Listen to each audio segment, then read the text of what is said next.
मुझे बता दीजिएगा जब start.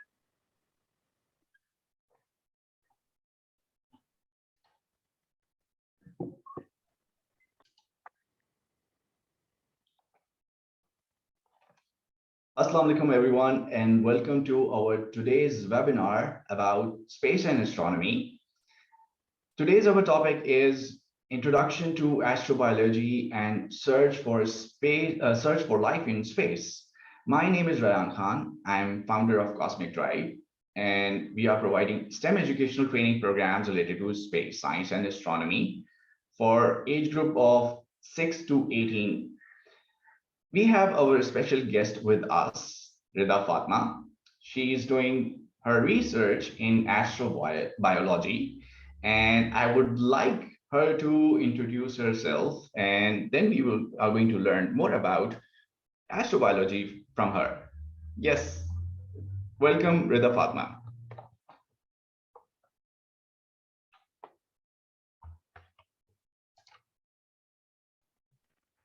Thank you. Yeah, Assalamu alaikum everyone. I hope you guys are doing well. So first of all, thank you so much for having me today. And my name is Rida Fatima, and I'm a graduate of Biosciences from Pakistan. And I'm currently doing my research in astrobiology because I was always so fascinated about finding life in outer space and on other planets. So the topic of our discussion today is also Introduction to Astrobiology and Search for Life in Space. So let's start a journey into space. Okay, next slide. Thank you. Okay, I just want to start with this beautiful quotation. I love this quotation so much. It was said by Carl Sagan, and somewhere something incredible is waiting to be known. So Carl Sagan was an astronomer, astrophysicist, and astrobiologist, and he said this. He said somewhere something incredible is waiting.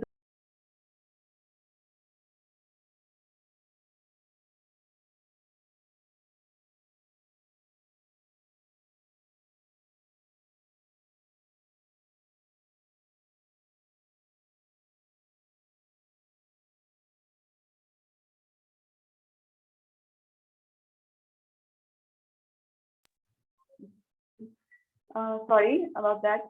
So in this lecture, you guys will understand why he said this. Now, moving ahead, next slide.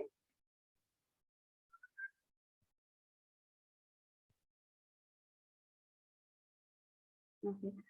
Okay, so how big is the universe? Now we know that the universe is always expanding, and we cannot have any. That's why we cannot have any accurate answer of this question. How big is the universe? But just to give you guys an idea, I will tell you that the universe is so much more than just our solar system and the 9 planets. So let's start from this basic question. How many galaxies are there? So there are about 2 galaxies. First of all, you guys should know that galaxy, it is a cluster of stars. When billions of stars, they are held together by gravity, it is called a galaxy.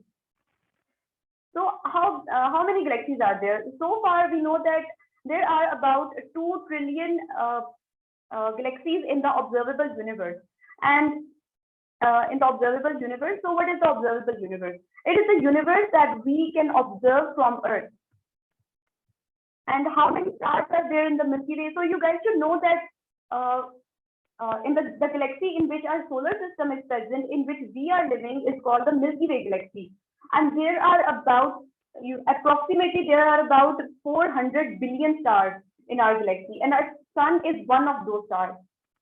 And the nearest spiral galaxy is called the Andromeda galaxy. And if you want to go to that to the nearest galaxy, it will take you about 700 plus million years just to reach our nearest galaxy. And how many stars have planets? There are at least 1 planet around each star. Around all those 400 billion stars, there is at least 1 planet revolving around each star. And okay. And if you want to go out of the Milky Way galaxy, it will take you about 225 million years. And how much time is needed to reach Mars? About 7 months, which is the nearest, and you can say it is our neighboring planet. So it will take you about 700 months to 7 months to reach Mars. And So now you guys have a slight idea about how big is the universe. Now moving ahead, what is next slide?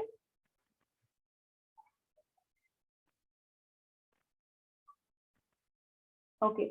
So what is astrobiology?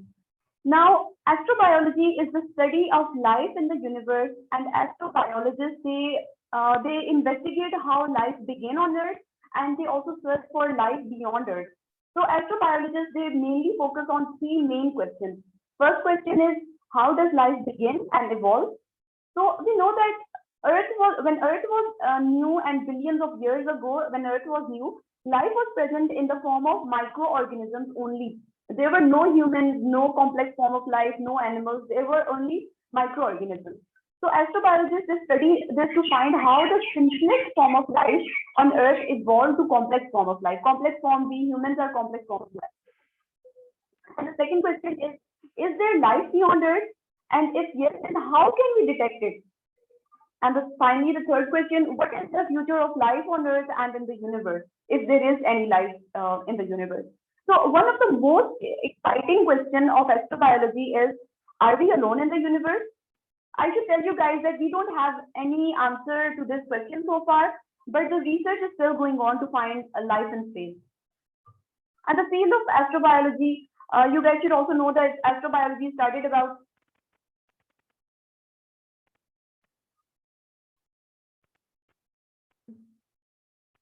the field of astrobiology or space biology started about like 20 years ago, and it was first called exobiology, which means biology beyond Earth. And we studied to find the origin of life in the universe and to answer the question, are we alone or do we have any companions living somewhere far away in the universe on another planet that is revolving around its own star? And finally, the last question, the last point is that, so you guys analyzing the noise and radio waves from space. Okay, so but on Earth, how can we detect life on another planet that is like so far away? For this purpose, the scientists they are using the radio signals or the radio waves to look for signs of life, to look for signs of intelligent life or intelligent civilization. But mostly they are also looking for the planets that have the right conditions that will allow the organic molecules to form. And as far as we know, that life cannot exist without organic molecules, which include carbohydrates, lipids, proteins, and nucleotides. Yeah, next slide.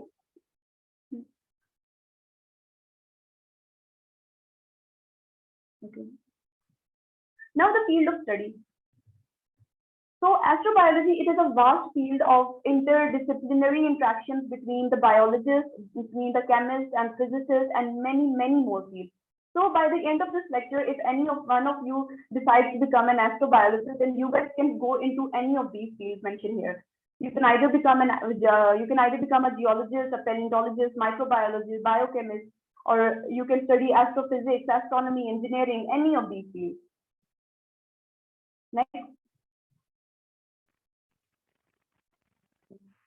Now, what is necessary for life to exist? Now, let's talk about what are the necessary conditions for life to exist. And if we think about a life on Earth, we know that liquid water is the most crucial thing for life to survive. And in easy words, we can also say that water allowed life to evolve on Earth. So, and other than that, a suitable atmosphere is also a necessity for a planet so that the gases that are important for life, they can stay inside the planet, for example, oxygen. And a habitable zone, we will talk about habitable zone in the next slide in detail, but you guys should know that it is basically it is a specific distance. The habitable zone is a specific distance from between the star and its planet within which the liquid water can exist. And molten core, for those who don't know, molten core is a very hot liquid present inside of a planet. So core is also very important for a stable atmosphere, and it also generates magnetic field that protects the life or the planet from the harmful space radiations. Harmful space radiations can be the X-rays, the cosmic rays, or the harmful electric radiations. Next.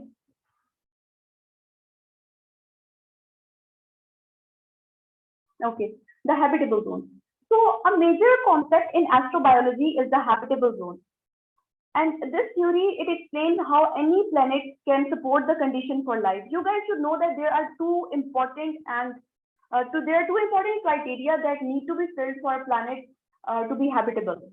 Number one, it must be able to retain an atmosphere that is not too heavy. It is that the atmosphere should not be too heavy to include the toxic gases, and it shouldn't be too thin that it cannot keep the gases that are important for life. For example, you can talk about our moon. We can talk about our moon. Moon has no atmosphere. And in our solar system, in this picture, you can see that in our the green part here, this is the habitable zone. And in this picture, you can see that only Earth is present in the habitable zone because it has a complex form of life, and it has water, liquid water. And if we talk about Mars, you can say that Mars, it is at the boundary of the habitable zone. So that's why it is of interest for the scientists to find life there. Next. Okay, now space microbiology. Space microbiology. So we know microbes, they are the simplest form of life, and on Earth, microbes, they have evolved to live in every extremophile. They have to evolve to live in every environment. They can live everywhere. You can talk about volcanoes, you will find microorganisms there. Even mud volcanoes, you will find microorganisms there. Even in ice, in the Iceland, in Atlantic, there are a lot of microorganisms even there. So they can basically live everywhere. And we know that microbes, they are important for us to live healthy. They are also important for us to live healthy. I don't know if you guys have, you guys know about probiotics. Probiotics, they are often called good or helpful bacteria because probiotics, they keep us healthy and they are good for us in a lot of ways. We need probiotics or the good bacteria to boost our immune system, and we need probiotics for a healthy digestive system. So that's why the extremophiles or the bacteria, they are also important for us. And many experiments, they have proved that microorganisms or extremophiles are those bacteria that can live in the harsh and harmful environment as well. So there are many experiments, they have proven that extremophiles, they can survive in space. The extremophiles such as, for example, you can say Deinococcus radiodurans, D radiodurans, and then we have methanogens and also Solibacillus calami. So microorganisms, they basically adapt to changes in environment. They can survive under cosmic radiation, they can survive under temperature, or if the pressure is not too suitable, or the nutrient level is not very healthy. Other than that, on Earth, we use microbes for mining purpose, in healthcare, in the crop production, and making the useful drugs. Next.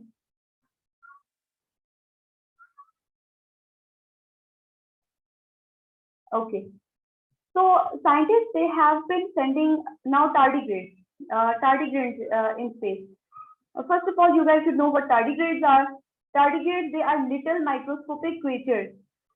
They look like a caterpillar with 8 legs, and tardigrades, they're also called. Okay, so tardigrades, they are also called water bears, and they have hard shell skin. They can withstand and tolerate the most extreme temperatures, and they can also survive in the vacuum of space, and they can survive under the 1,000 atmospheric pressure. And X-rays and ultraviolet radiations, they have no effect on tardigrades. Tardigrades still live on. So you can say that these are the most resilient form of life so far that is known to us. And scientists, they have been sending creatures in space for a long time now. And that's why tardigrades are special in this regard, because they can, like we have talked, they can survive under any harmful temperature, any harmful environment. They can tolerate it all. So if on Earth, so just think about it. If on Earth, tardigrades can survive in most extreme environments, then how will they behave in space, where there is vacuum? And we know that life cannot survive in vacuum because the pressure is too low, and there is no life that can survive in vacuum. So tardigrades, they were sent to space where there is vacuum, and they were exposed to the harmful condition of space. They were exposed to the solar radiation, to the UV radiation, X-rays, and they were exposed to all kind of the extreme condition of space. And surprisingly, they were able to survive where no life can survive. So that's why tardigrades, they are of very much interest for the scientists in astrobiology. Next.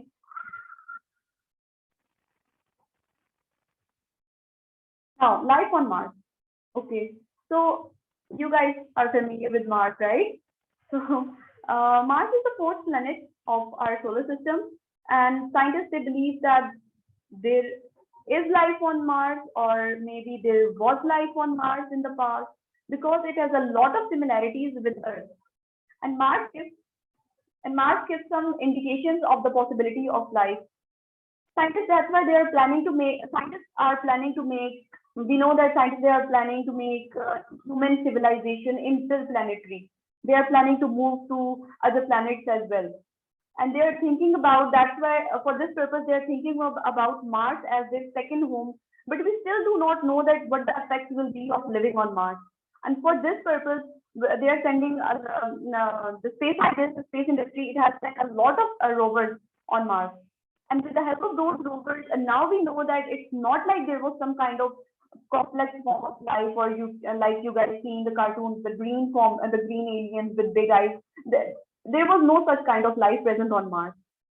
There was no civilization on Mars, but Martians, they were basically the Martians in the past. They were basically the microorganisms or the microbes that we find here on the Earth in extreme conditions, like in volcanoes or in ice and in harmful conditions like this. So a unicellular, you can say that a unicellular life or simple form of life, it may have existed on Mars in the past. And okay, so we know that Mars is icy, cold, and it has very less water, and there are high level of ionizing radiations which are very harmful for the humans. Extremophiles may live on Mars. Extremophiles, we talked before that extremophiles are the bacteria that can live under harmful conditions. So now we know that Mars has a lot of methane present in the atmosphere. So where is that methane coming from? Now the possibility is that the methane presence is due to the microbes that exist below the planet surface. And scientists, they also know that there is a kind of bacteria or extremophile called methanogens. Those bacteria, they can produce methane, and they are the most extremophiles, and they were even present at the most primitive time of Earth. When Earth was new, methanogens were present producing methane in the atmosphere.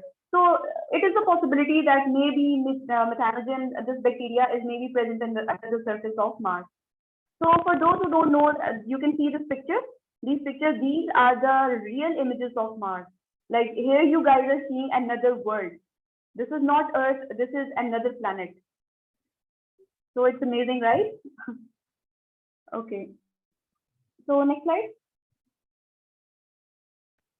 Now the Jezero craters of Mars. This is another a picture of Mars, and if you look close, you will if you look close enough, you will see that it looks like a dried up lake, or dried up lake with dried water canals. Here you can see the dried water canals. And scientists believe that this area was once flooded with water, and it was being fed by a river. So if you can see, it looks like a lake or pond, a dry pond or lake that we have here on Earth. It is also in the circular shape, right? So there might be water in the past. This area might consist of water. Next slide. Now, okay, so Europa is the moon of Jupiter, and we know, you guys know that how many moons Earth has. It has only one moon, right? That we see in the night sky. So, however, there are, you guys will be surprised by this, that there are 79 moons of Jupiter. The planet Jupiter, it has 79 moons, and Europa is one of them. So not only Mars, but we also have identified multiple moons in the solar system that seem ideal enough, that have ideal conditions for supporting life. It means that there could be other life even in our solar system. An interesting thing about Europa, this moon, is that this moon of Jupiter, it has an interesting thing that the surface of Europa is made up of water ice. And many scientists, they think that beneath the surface, beneath this frozen surface of Europa, there is water, there is an ocean. So at the bottom of this ocean, it is possible that we might find hydrothermal vents and maybe volcanoes or hydrothermal vents. So I have, for those who don't know about the hydrothermal vents, I have a small video in the next slide.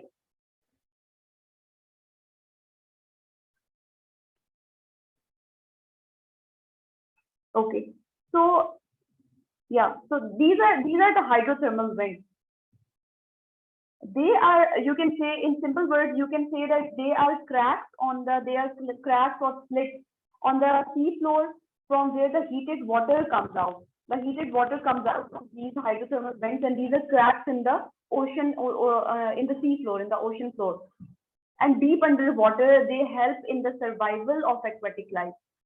So these are the hydrothermal vents, and this image is from this video is from from deep under the sea, and you can see there's a crack, and the heated water is coming out from here. It helps in the survival of the aquatic life, because it helps to keep the ocean water warm enough for life to exist. Next.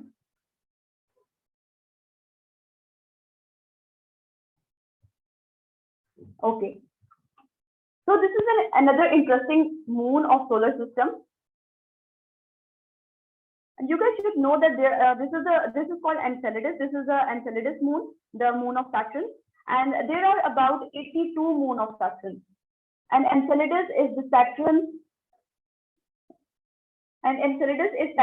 sixth largest moon, and it is covered in ice, and it has an average surface temperature of -200 degrees centigrade. And below the surface of Enceladus, there is an ocean containing organic molecules which are the ingredient of life. So maybe life is present in the ocean of Enceladus. So how do we know that? Now, in 2005, NASA is the space agency of USA. So NASA sent a space probe called Cassini. They sent Cassini to Saturn, and when Cassini was almost near to Saturn, it saw that huge water eruptions were coming out from the southern pole of Enceladus. Huge water eruptions were coming out from Enceladus, and they were like so huge that they were going as far as about 240 kilometers into space. So now the point to consider is, if such huge water eruptions they were seen coming out from Enceladus, then what is inside of it? What is inside of Enceladus if we can see huge water eruptions coming out from it? Obviously there is water. Obviously there is an ocean, a huge ocean present inside of Enceladus. Then the Cassini spacecraft, it collected the data that was collected by the Cassini space probe. It indicated that the water on Enceladus is salty, and it is also being heated by the hydrothermal vents. The same hydrothermal vents which we talked about in the previous slide. Those hydrothermal vents, they are also present inside Enceladus. So if these hydrothermal vents, they are expelling out hydrogen-rich hot water. If the hot water is coming out, that is rich with hydrogen, and if it is being mixed with the organic compounds that are present on Enceladus, then it will create amino acids. And we know that when amino acids they combine with each other, they form proteins, and proteins are the ingredients of life. So maybe in future there will be life. In future there will be life on Enceladus, or maybe there is already life present inside the ocean of Enceladus, and life in the form of the simplest. We are talking about the simplest form of life. Maybe microbes are present inside Enceladus. Now, next slide.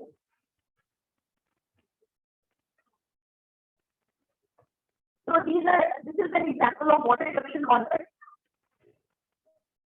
So this is an example of water eruption on Earth. This is not Enceladus. I did this video to show you guys what the water eruptions are. They are also called geysers. Next slide. Now, the Titan. So Titan is also a moon of Saturn, but you can say that it is the largest moon of Saturn. And it is the only moon of the entire solar system that has a significant atmosphere present.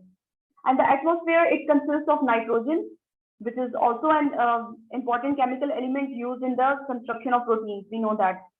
Nitrogen is the chemical compound that is used in the construction of proteins. Then there are a lot of lakes and rivers on Titan as well, but those rivers and lakes, they are not made up of water. They mostly consist of oily ethane or methane.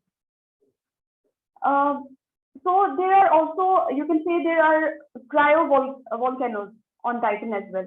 Cryovolcanoes that, for those who don't know about the cryovolcanoes, they are volcanoes. We know that you guys know about volcanoes, right? Volcanoes, they erupt hot magma or hot lava.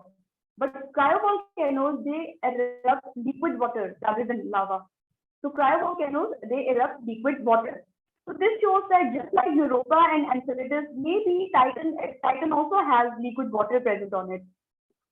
But Titan is not in the habitable zone of our star. You guys must be thinking that we just talked about the habitable zone and only Earth and the boundary, and on the boundary of habitable zone, only Mars and Earth are present. So Titan is not in the habitable zone of our star, the sun. It is very cold on Titan for liquid water, but the chemicals present on Titan, they show that there could be some kind of life present there. For example, maybe microbes. So more specifically, you can talk about methanogens. Methanogens, these are anaerobic bacteria, which means they do not need oxygen to survive, and they produce methane, which is methane, and I just told you guys that there are methane lakes on Mars. So methanogens, they don't need oxygen to survive. They produce methane as byproducts. So maybe again we can say that methanogens, they are extreophiles. So maybe methanogens are present on Titan. And these images, these are the real images of Titan. These are the real pictures of Titan. Okay, next slide.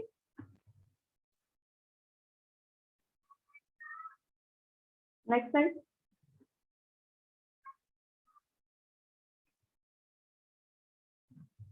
Okay. Okay, I will answer the questions in the end. By the end of the lecture, I will answer all the questions. No, yeah. What about intelligent civilization? So I know you guys, wait a second. So I know you guys must think about aliens. Have you ever thought, are there aliens somewhere in the cosmos or in the planet? Do you guys think about that? So with so many possibilities, now think that there are so many possibilities just in our little and tiny portion of the galaxy, in our solar system. Then maybe if there are so many possibilities just in the tiny portion of our solar system, then it means that the Milky Way, it must be crowded with life. There must be so much life present in the Milky Way. And what about the intelligent life? What if we talk about the intelligent life or the intelligent civilization? How many intelligent civilizations exist? Or maybe are we truly alone? Next slide.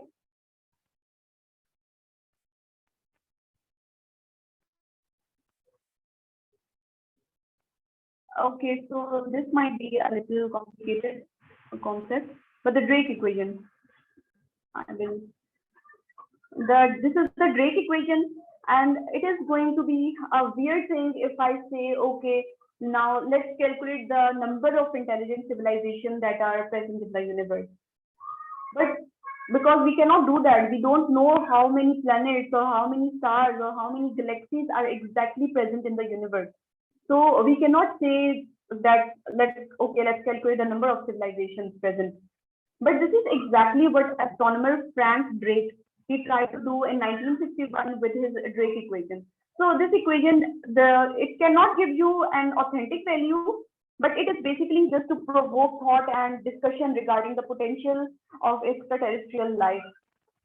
So if you guys look carefully here, here the N is for the number of the number of intelligent civilization. It is equal to how many, you can say, how many stars are present with multiplied by how many stars are planets, multiplied by how many stars, how many planets they can have life, they are suitable for conditions of life, multiplied by the how many have already have started life, and how many have the intelligent life, then how many can contact with us, and how many will take how much time to contact us. So that's it. This is all about the Drake equation. Let's not just go deep into this. Next slide.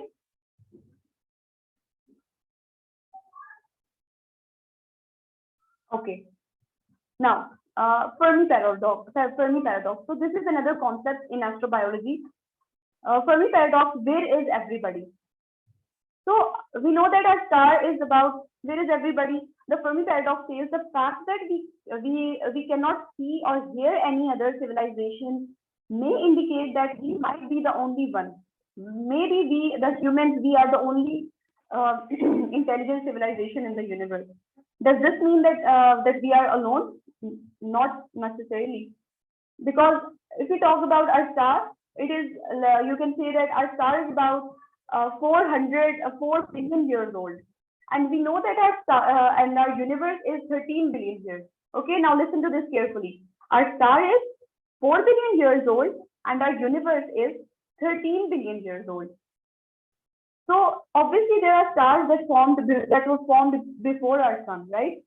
And if those stars at that time they had simple form of life on them in the start, then they had plenty of time to evolve into complex or intelligent life of form of life. Which means that there must be a number of intelligent civilizations in the universe. And scientists, they also say that maybe those intelligent civilizations are not interested in talking to us. Yeah. So next slide. Okay, we have only 2 slides left. Now, SETI. So SETI stands for the search for extraterrestrial life. So there are just the things I've just mentioned or told you. These are not just theories, but there is an actual research going on by an actual organization, and the search is mainly focused on searching for radio signals. For this is only for the intelligent civilizations. The scientists, they are mainly focusing on search for the radio signals, because radio signals are the only signals, or only these are the only kind of waves, or you can say signals, that can travel far away in the universe. We know that you guys know that in vacuum, no medium can travel, sound cannot travel, or nothing can travel. But radio signals, they are the only signals that can travel far away, even in the vacuum. So this effort is being done by SETI, which stands for the Search for Extraterrestrial Intelligence. And they have been listening, SETI have been listening since the 1960s to see if aliens, they are trying to say hello, but sadly there is so much in the sky. There is so much in the sky that each dot is in the sky is a mystery. You guys should know this, that each dot in the sky is a mystery. Each dot is a star like our sun, and many of them, they have Earth-like planets. So just think about this. When you tonight, when you go outside and look at the night sky and you see the dots, you guys should look carefully at each dot, and you should think that it is a mystery. It is not just a dot. So it's not easy for SETI to focus on every star. But okay, so next slide. Exoplanets. Okay, last in the end we will just talk about the exoplanets. You guys should also know what exoplanets are. They are the planets outside of our solar system, orbiting other stars in our galaxy. So we know the names of our stars, but as we mentioned before, that there are infinite number of planets and stars in the galaxy. So the other planets that are revolving around other stars, we call them exoplanets. So the first exoplanet, it was detected in about 1988, and now we have detected around 4,000 exoplanets revolving around almost 3,000 stars. And out of them, at least 1 in 5 star, it has an Earth-like planet, or you can say it is the super Earth or Earth-like planet that has suitable condition for life, for supporting life, and it is also it is also orbiting in the habitable zone of its star. So there must be several billion planets like ours just within our own galaxy. And there are some scientific ways through which now you guys must be thinking, how can we detect the stars and how can we detect other planets while sitting on Earth? So there are some scientific ways through which these stars are detected. First of all, we will not dive deeply into this, but you guys should know that the brightness of the star, it changes when its planet comes in front of it. Or they also scientists detect the changes in the brightness. And they also analyze the star's wobbling effect. This is because of the gravity. If there is a planet revolving around a star, it wobbles because of its gravity. So they observe the wobbling effect of the star as well. So it's all from my side. In the end, I just want to share that so far we do not know where is life in space. But if we search the stars enough, perhaps one day we might know. Thank you so much. Thank you so much for listening, and this is all from my side. Okay, you guys can share your questions now. Yes. Did you have Please questions? share your questionnaire in the chat box. Thank you so much, Rida, for your time and sharing this amazing slide with us, amazing presentation about astrobiology, introduction to astrobiology. You may write down in your questionnaires in the chat box. Okay, we have a few questions. Are we going to upload this recording on YouTube or any platform? Yes, definitely. We are going to share